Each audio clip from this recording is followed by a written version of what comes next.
Training വന്ന കുട്ടികൾക്ക് നിങ്ങൾക്ക് പേഷ്യൻ്റെ ഹിസ്റ്ററി എടുക്കുന്നതിനെ കുറിച്ചാണ് അറിയേണ്ടത് അല്ലേ? അപ്പോൾ നമ്മൾ ഹിസ്റ്ററി എടുക്കുമ്പോൾ എന്ന് പറഞ്ഞാൽ നമ്മളെപ്പോഴും ആദ്യം തന്നെ നമ്മളൊന്ന് ഇൻട്രൊഡ്യൂസ് ചെയ്ത് കൊടുക്കണം പേഷ്യൻസിനോട്. ഓക്കെ, ആദ്യം നമ്മൾ അവരൊന്ന് ഗ്രീറ്റ് ചെയ്യുക, അവിടെ കണ്ടിട്ട് ഒന്ന് ചിരിച്ചിട്ട് ഗ്രീറ്റ് ചെയ്യുക കേട്ടോ. എന്നിട്ട് നിങ്ങളൊന്ന് ഇൻട്രൊഡ്യൂസ് ചെയ്ത് കൊടുക്കണം. നിങ്ങളുടെ പേരെന്താണ്, നിങ്ങൾ നേഴ്സിങ്ങിന് പഠിക്കുന്നതാണ് അല്ലെങ്കിൽ നേഴ്സിങ് കഴിഞ്ഞതാണ് എന്നൊക്കെയുള്ള രീതിയിലൊന്ന് ഇൻട്രൊഡ്യൂസ് ചെയ്ത് വെക്കാം.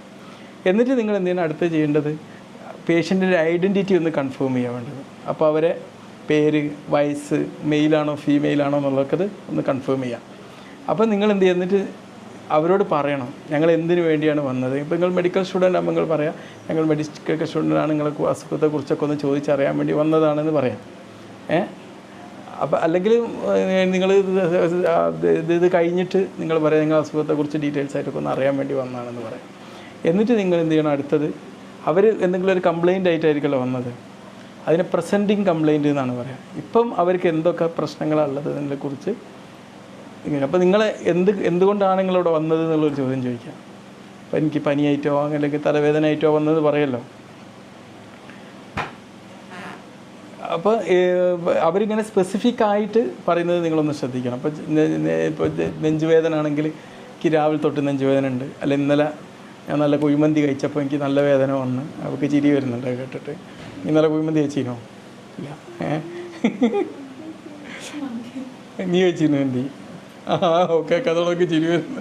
ഒക്കെ എന്താ ഓക്കെ, അത് കുഴപ്പമില്ല, ഞാൻ അങ്ങനത്തെ തമാശ പറഞ്ഞതേ ഉള്ളൂ ഇവിടെ. അപ്പം എന്നിട്ട് നമ്മൾ ഈ പ്രസൻറ്റിങ് ഇപ്പം പറയുന്ന അവർ പറയുന്ന കംപ്ലയിൻറ്റിന് നമ്മൾ പറയുന്ന പേര് പ്രസൻറ്റിങ് കംപ്ലയിൻ്റ് എന്നാണ്. അതിൻ്റെ ഹിസ്റ്ററി എടുക്കണം നമ്മൾ. ഇപ്പോൾ ഒരു നെഞ്ചുവേദനയായി വന്നു, പനിയായി വന്നു, അതിൻ്റെ ഒരു ഹിസ്റ്ററി നമ്മൾ എടുക്കണം, അതിൻ്റെ ഒരു ചരിത്രം. അപ്പോൾ നമ്മൾ ചോദിക്കേണ്ട ചോദ്യം ഓൺസെറ്റ് എന്ന് പറയും, എപ്പം തുടങ്ങി. ഇപ്പോൾ ഇവൾ പറഞ്ഞോണം നമുക്ക് ഇന്നലെ കുഴിമന്തി കഴിച്ചപ്പം വേദന തുടങ്ങി അല്ലേ, നെഞ്ചരിച്ചിൽ തുടങ്ങി, ഒക്കെ വന്നില്ല. അപ്പോൾ അത് ചോദിച്ചറിയാം എപ്പോൾ സ്റ്റാർട്ട് ചെയ്തു. ഓക്കെ, ചില ആൾക്കാർക്ക് ചിലപ്പോൾ നടന്നുകൊണ്ടിരിക്കുമ്പോൾ ചെസ്റ്റ് പെയിൻ തോന്നിയിട്ടുണ്ടാവും, ചിലപ്പോൾ എന്തെങ്കിലും അധ്വാനിച്ചിട്ടായിരിക്കും. എന്നിട്ട് അവരോട് നമ്മൾ ചോദിക്കേണ്ടത് എത്ര നേരം അതുണ്ടായി എന്നുള്ള, ഹൗ ലോങ്, എത്ര നേരം അതുണ്ടായി എന്നുള്ളതാണ്. അപ്പോൾ നമ്മൾ ആദ്യം ഓൺസെറ്റ് പറഞ്ഞു, എന്നിട്ട് അതിൻ്റെ നേച്ചർ എന്ന് പറഞ്ഞാൽ എങ്ങനത്തെ വേദനയാണ്. അപ്പോൾ ചിലർക്ക് നെഞ്ചെരിച്ചിലായിട്ടായിരിക്കും, കുത്തുന്ന വേദന ആയിരിക്കും, ചിലർക്ക് ഡള്ളായിരിക്കും, ചിലർക്ക് ഒരു മേലൊന്ന് ഇടി കിട്ടിയോണ്ടൊരു വേദന ആയിരിക്കും. അത് നമ്മളൊന്ന് ചോദിച്ചറിയണം. മനസ്സിലായില്ല നിങ്ങൾക്ക്? മനസ്സിലായില്ല. ഇനി അതിൻ്റെ ലൊക്കേഷൻ, ഈ ഡിസ്കംഫോർട്ടിൻ്റെ ലൊക്കേഷൻ എവിടെയാണ്. ചിലർക്ക് വേദന ഇവിടെ ഉണ്ടാവും, അപ്പോൾ പല്ലുമൊക്കെ ഇങ്ങോട്ട് പോകുന്നുണ്ടാവും. അപ്പോൾ അതിൻ്റെ ലൊക്കേഷൻ കറക്റ്റായിട്ട് അറിയാം. എന്നിട്ട് അതിൻ്റെ സിവിയറിറ്റി, ഈ വേദനൻ്റെ സിവിയറിറ്റി, ചെസ്റ്റ് പെയിൻ ഇപ്പോൾ നമുക്ക് വേണമെങ്കിൽ 10ൽ എത്ര എന്നൊക്കെ വേണമെങ്കിൽ ചോദിക്കാം. ഫ്രണ്ട്സിനോട് പേഷ്യൻസിനോട് നല്ല ഫ്രണ്ട്ലിയൊക്കെ ആയി കഴിഞ്ഞാൽ നിങ്ങളെ വേദനയ്ക്ക് നിങ്ങൾക്ക് 10ൽ എത്ര മാർക്ക് കൊടുക്കും. ഇപ്പോൾ ചെറിയൊരു വേദന ആണെങ്കിൽ 10ൽ 1, 10ൽ 2, 10 ഭയങ്കര സിവിയർ വേദനയായിട്ട് വരും. മനസ്സിലായില്ലേ? അപ്പോൾ അതിൻ്റെ സിവിയറിറ്റി നമ്മളൊന്ന് ചോദിച്ചറിയാം. ഓക്കെ, പിന്നെ ഇതിനെ അഗ്രിഗേറ്റ് ചെയ്യുകയും റിലീവ് ചെയ്യുന്ന ചില കാരണങ്ങളുണ്ടാവും. ഇപ്പം ഈ കുഴിമന്തി കഴിച്ച് ഇവർക്ക് വേദന വരുന്നു, അപ്പോൾ ഭക്ഷണം കഴിച്ചപ്പോഴാണ് ഇതുണ്ടായത് അല്ലേ? ഓക്കെ.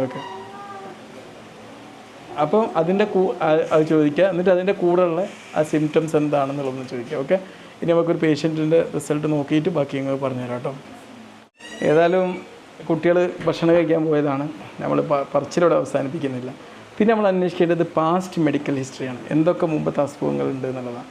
അപ്പോൾ എന്തെങ്കിലും പ്രീവിയസ് ആയിട്ട് എന്തെങ്കിലും അസുഖങ്ങളുണ്ടായിരുന്നോ, എന്തെങ്കിലും സർജറി ഉണ്ടായിരുന്നോ, എത്ര പ്രാവശ്യം ഹോസ്പിറ്റലിൽ അഡ്മിറ്റ് ആയിരുന്നോ, പിന്നെ നമ്മൾ ചോദിക്കേണ്ടത് ക്രോണിക് ആയിട്ടുള്ള എന്തെങ്കിലും അസുഖങ്ങൾ, ചില പ്രമേഹ രോഗികളായിരിക്കും, പ്രഷറുള്ളവരായിരിക്കും, ഇങ്ങനത്തെ ക്രോണിക് രോഗികൾ ആണോ എന്നുള്ളതാണ് പിന്നെ അന്വേഷിക്കേണ്ടത്. ഓക്കെ, പിന്നെ നമ്മൾ മെഡിക്കൽ ഹിസ്റ്ററി നോക്കണം. എന്തെങ്കിലും മെഡിസിൻസ് ഇപ്പോൾ കഴിക്കുന്നുണ്ടോ, ഇപ്പം എന്തെങ്കിലും ചില മെഡിസിൻസ് കഴിക്കുന്നുണ്ടാവും.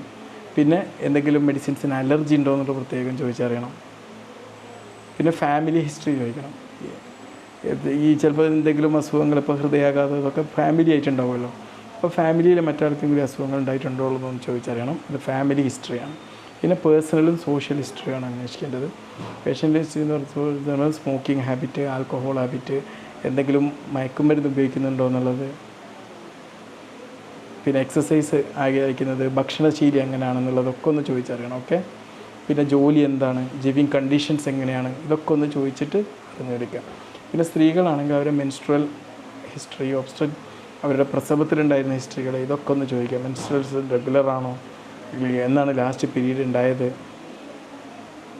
പ്രഗ്നൻസിയിൽ എന്തെങ്കിലും കോംപ്ലിക്കേഷൻ ഉണ്ടായിരുന്നോ അതൊക്കെ ചോദിച്ചറിയണം. ഓക്കെ. പിന്നെ സിസ്റ്റംസൊക്കെ ഒന്ന് റിവ്യൂ ചെയ്യാമെന്നുള്ളതാണ്. ഇവിടെ നിന്ന് എന്താണ് ലക്ഷണങ്ങൾ, മൂത്രക്കടച്ചിൽ, ഇതൊക്കെ ഉള്ളത് ഒന്നുകൂടി ഒന്ന് ഡീറ്റെയിൽഡ് ആയിട്ട് റിവ്യൂ ചെയ്യാം. പിന്നെ അവസാനം നമ്മൾ എന്ത് ചെയ്യണം, പോകുന്ന സമയത്ത് പേഷ്യൻ്റിനെ ഗ്രീറ്റ് ചെയ്യാം. പിന്നെ നിങ്ങൾക്ക് മനസ്സിലാക്കിയ പോയിൻ്റ് എല്ലാം കൂടി ഒന്ന് സമ്മറൈസ് ചെയ്തിട്ട് ഒന്ന് കൺഫർമേഷൻ കൊടുക്കുക എന്നുള്ളതാണ്.